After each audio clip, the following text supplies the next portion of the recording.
অভাবী মানুষের অভাব বেশি দিন চিরস্থায়ী হয় না, কিন্তু লোভী মানুষের অভাব সারা জীবনই থেকে যায়। ভালোবাসতে জানলে দূরের মানুষও আপন হয়, আর ভালোবাসতে না জানলে কাছের মানুষও দূরে হয়ে যায়। জীবনে কখনো নিজের গুণের অহংকার করবে না, কারণ পাথর যখন জলে পড়ে তখন সে কিন্তু তার ওজনের জন্যই জলে ডুবে যায়।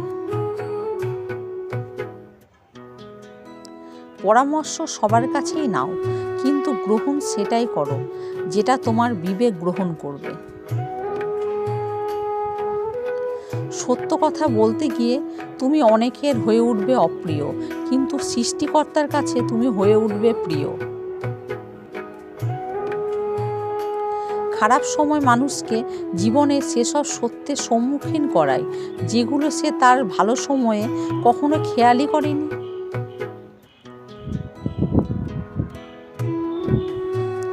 জীবনে সব কিছুর জন্য খুশি থাকো, জানবে জীবনে যা কিছু ঘটছে তোমাকে ভালোর দিকে নিয়ে যাওয়ার জন্যই ঘটছে।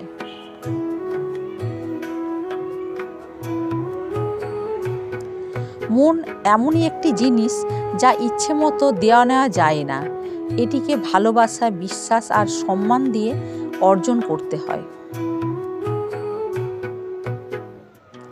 যাকে পৃথিবীর সবাই পুজো করে তিনি হলেন ভগবান, আর যাকে ভগবান পুজো করেন তিনি হলেন মা। সত্যের একটাই ইচ্ছা, তাকে যেন সবাই জানে, আর মিথ্যের একটাই ভয়, তাকে যেন কেউ না জানতে পারে। অনেক কিছু হারাবে যদি মনে লোভ, হিংসা থাকে, আর যদি ভালোবাসা থাকে তাহলে নতুন পৃথিবী তুমি দেখতে পাবে। সঠিক সিদ্ধান্ত ভুল হয়ে যায় যদি সঠিক সময়ে নিতে না পারা যায়। যে অন্যের অপেক্ষায় থাকে সে সঠিক সময়ে সঠিক সিদ্ধান্ত কোনোদিনই নিতে পারে না। ঈশ্বর এমন এক বিশ্বাস যাকে না দেখেও বিপদের সময় তাকেই প্রথম স্মরণ করতে হয়। ঈশ্বরের উদ্দেশ্যে ভক্তের এক প্রশ্ন ছিল, চোখ দুটো, কান দুটো, হাত দুটো, তাহলে মন একটা কেন? ঈশ্বর হেসে বলেছিলেন, মনও দুটো দিয়েছি, কিন্তু একটা তোমাকে খুঁজে বের করে নিতে হবে। প্রশংসায় গলে যাবে না, ক্রোধে উত্তেজিত হবে না, সমালোচনায় কান দেবে না, আর কাউকে চোখ বন্ধ করে বিশ্বাস করবে না।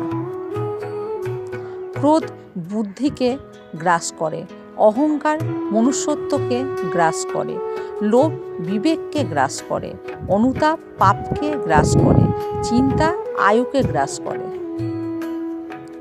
একজন নারী সেই পুরুষেরই হাত ধরে যে পুরুষটি সত্যবাদী এবং চরিত্রবান হয়, কারণ সে জানে এই পুরুষটি কখনো তার হাত ছাড়বে না। একদিন রাধা কৃষ্ণকে জিজ্ঞাসা করল, আপনি কেন আমাকে বিয়ে করেননি? কৃষ্ণ উত্তর দিল, বিয়ে তো দুজন মানুষের মধ্যে হয়, আর আমরা তো একজনই। ভিডিওটি যদি ভালো লেগে থাকে লাইক, শেয়ার, কমেন্ট করে পাশে থাকার অনুরোধ রইল বন্ধু। ভালো থাকুন, সুস্থ থাকুন, আর একবার মন ভরে বলুন, জয় রাধা কৃষ্ণের জয়। নমস্কার।